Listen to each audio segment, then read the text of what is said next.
Hello students. Now see yesterday I was telling you about the machine learning, how we make a machine learn, what are types of patterns, images are used to train the machine so that it can recognize the patterns.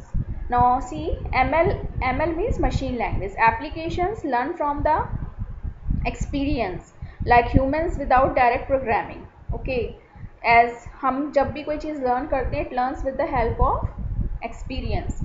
Okay, when exposed to new data, these applications learn, grow, change and develop by themselves. Means they are just telling you how machine learns. It learns through data. In other words, with machine learning, computers find insightful information without being told where to look. Okay, machines को समझाने के लिए, उनको learn करने के लिए थोड़ी सी अलग टेक्निक यूज़ होती है. Instead they do this by leveraging algorithms. Leveraging means आप you make the use of a particular special thing. ठीक है, उसमें एल्गोरिथम्स का यूज़ होता है. Algorithms means step by step instructions are feed in the computers, in the machines that learn from data in an iterative process. Iterative means repetitively, बार बार उसी process को बार बार करना. Machine learning has found applications in many areas of our life such as face recognition. अब जैसे मैं आपको एक एग्जांपल देती हूँ, वो कैसे फेस रिकॉग्नाइज करता है हमारे ज्योमेट्रिकल स्ट्रक्चर से.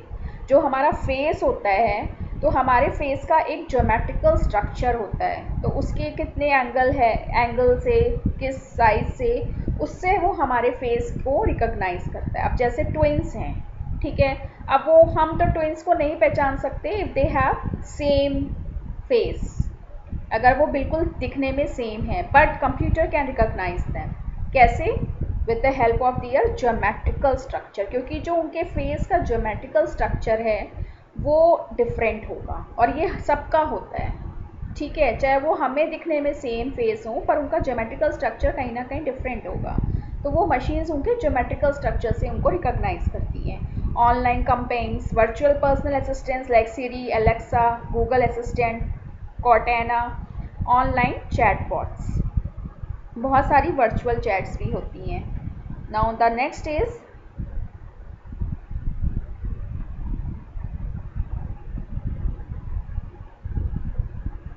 Natural language processing. अब natural language processing is a field in machine learning that helps computers understand, interpret and manipulate human language and even potentially generate human language.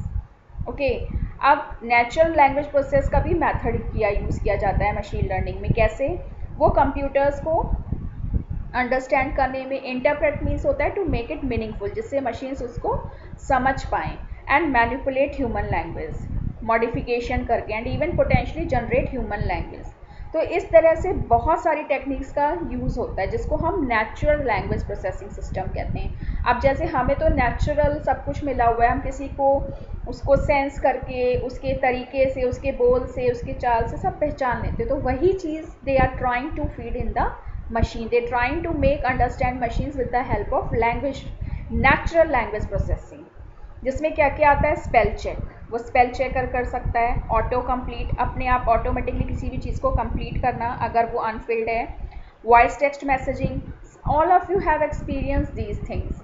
Voice text message में क्या होता है? Instead of writing you just put it in your voice and it will change into the text. Audio output by computers, जैसे voice is text to speech, आप जो जो बोल रहे हो वो अपने आप स्पीच की फॉर्म में कन्वर्ट हो जाता है. स्पैम में फिल्टर, जो भी स्पैम मेल्स होती हैं, जंक मेल्स होती है, वो उनको फिल्टर कर सकता है.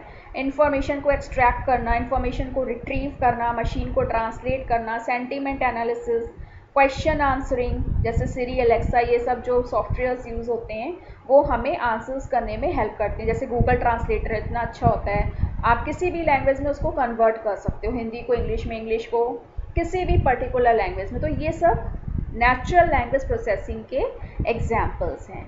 In any case, the computer is able to identify the appropriate word, phrase or response by using context clues.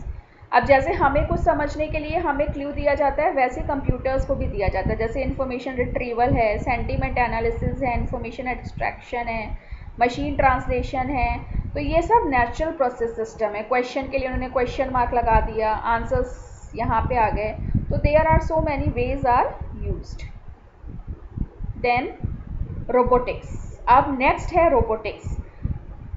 Robotics is a branch of technology that deals with physical robots. आपने बहुत सारे robots देखे हैं, pictures भी देखी हैं, movies भी देखी है, सऊदी अरेबिया में सोफिया है। तो बहुत सारे एग्जाम्पल्स हैं रोबोटिक मशीन्स के। They are programmable machines that are usually able to carry out a series of actions autonomously और semi autonomously. Robots interact with the physical world. उसमें सेंसर्स होते हैं, एक्चुएटर्स होते हैं, डिवाइसेस होती हैं जो हमारी हर बात को समझती हैं। They are just like a artificial human being. वो हमारी तरह सारा काम करती हैं। हाँ बस, yes they have no do not have emotions and feelings.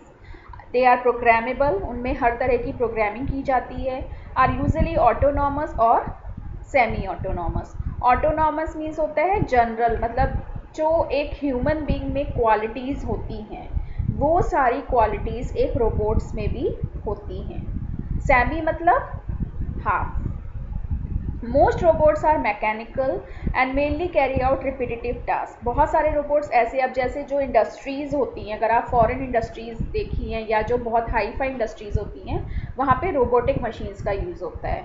तो वहाँ पे क्योंकि बहुत सारी ऐसी चीज़ें हैं जहाँ पे हम डायरेक्टली ह्यूमन बीइंग को इन्वॉल्व नहीं कर सकते, तो वहाँ पे रोबोटिक मशीन्स का यूज़ होता है जो रिपीटेटिव टास्क को ही करती रहती हैं। But there is a branch of robotics which help create artificially intelligent robots which can think and act like humans. Now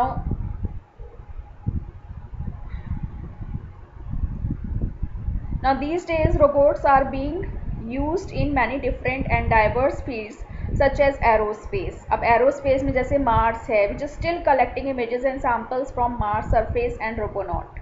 ठीक है, तो वहाँ भी उन्होंने एक रोबोट छोड़ा हुआ है जिसका काम है वो मार्स की सरफेस से सारी इमेजेस और सैम्पल्स को कलेक्ट कर रहा है। House hold chores, house cleaning robots होते हैं। डिजास्टर मैनेजमेंट होते हैं, जैसे जापान में जब बहुत सारा न्यूक्लियर पावर स्टेशन के थ्रू डैमेज हुआ था तो वहाँ पे रोबोट्स का यूज़ किया गया था। Unmanned aerial vehicles called drones which are use for a variety of purposes, filming, videography, journalism, delivery और शिपिंग दीज डेज। तो आजकल मतलब रोबोटिक मशीन्स का बहुत ज़्यादा यूज़ है, जहाँ पे हमें लगता है कि यहाँ ह्यूमन इन्वॉल्वमेंट, क्योंकि human is natural, they can be tired, okay. तो इस उनकी रिप्लेसमेंट क्या है? रोबोट, जिसको हम ह्यूमनॉइड्स कहते हैं। Artificial based robots which look and act like humans, जैसे होंडा है, एसिमो है, सोफिया है, रोबोट्स के नेम है। To counter physical disabilities, example exoskeleton, उनको बिल्कुल ऐसा बनाया गया है just like a human being है, तो वो skeleton. And the many other field such as education, entertainment and so forth. अब नेक्स्ट है big data. What all you can do in a minute, right a paragraph, scribble और small email, count till a number and so on. So the kind of work you can do and data you generate in a minute is easily countable. ठीक है, अब हम क्या काम कर सकते हैं? एक पैराग्राफ लिख सकते हैं, छोटा सा मेल लिख सकते हैं, ठीक है। तो ऐसे बहुत सारे काम हैं जो हम जल्दी जल्दी कर सकते हैं, बट अगर आप उसको कंपेयर करो लार्ज डाटा से तो क्या पॉसिबल है?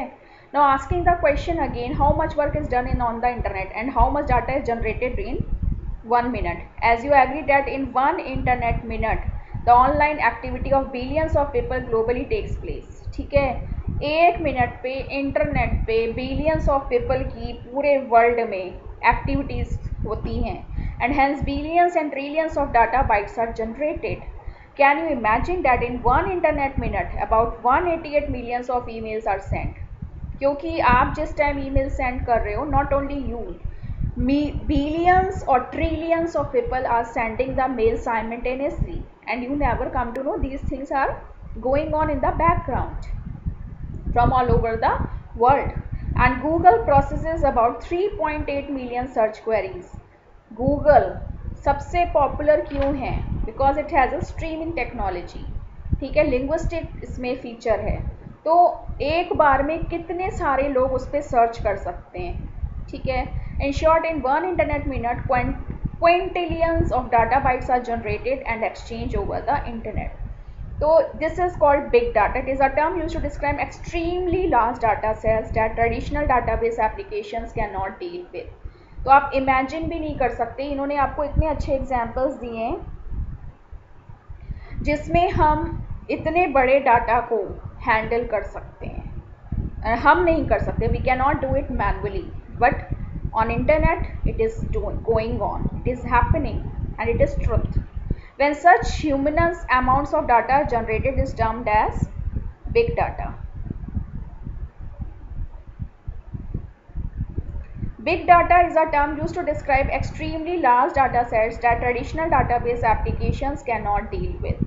मीन्स अगर हम ट्रेडिशनल एप्लीकेशंस की बात करें जैसे MS वर्ड है, ये बहुत सारी ऐसी एप्लीकेशंस होती हैं जो इतने बड़े डाटा को हैंडल नहीं कर सकती। आपने देखा होगा कि अगर आप किसी भी सॉफ्टवेयर में आपका डाटा बहुत ज़्यादा बड़ा होता जा रहा है, बहुत ज़्यादा फाइल, अगर फाइल का साइज़ एक्सट्रीमली लार्ज होता है तो वो क्या होता है, हैंग होना शुरू हो जाता है। ठीक है, सो मीन्स टू से traditional applications can not handle it, but internet is handling. Big data mainly was used as a term to refer to the size and complexity. कितना ज़्यादा complex है, not only the size. Following infographic gives you idea about how much data was generated in one internet minute in years 2018 and 19 respectively. ये देखो 2018 में 60 seconds में इतना ज़्यादा होता था और 2019 में इतना, तो you can imagine, ठीक है, मिलियंस में आ चुका है। तो आप इमेजिन कर सकते हो कि किस तरह से data day by day generate होता जा रहा है। Big data's unstructured nature makes it difficult to analyze the data. Conventional databases are not suited to storing big data because they require the data to confirm to a row and column structure. ठीक है, अगर आप imagine करो कि जो database होता है वो टेबल्स की फॉर्म में होता है, रोज़ और कॉलम्स की फॉर्म में होता है। अगर वो डाटा बढ़ता जा रहा है, बढ़ता जा रहा है, बढ़ता जा रहा है, तो आप उसको एनालाइज नहीं कर सकते, इट्स इम्पॉसिबल। क्योंकि जब उससे आप एक चार्ट में कन्वर्ट करोगे तो उसको भी एनालाइज करना आपके लिए दिक्कत हो जाएगी, क्योंकि जब उसमें millions of trillions of data हैं तो उसको आप पिक्टोरियल रिप्रेजेंटेशन में भी एनालाइज नहीं कर सकते। Furthermore, conventional databases do not scale well across multiple servers. Examples of big data include social media posts, communication over internet, continuously monitored banking interactions. तो इन्होंने आपको कुछ examples दिए, data from surveillance system and many. दोस्तों ये जितने भी examples हैं इनसे आप imagine कर सकते हो कि how difficult to generate the big data. This is called big data, जो नेवर एंडिंग प्रोसेस है, जो चलता ही जाता है, चलता ही जाता है, no day no night no holiday. तो you can imagine how it is handling over internet. So we will discuss all this in the next class. Thank you.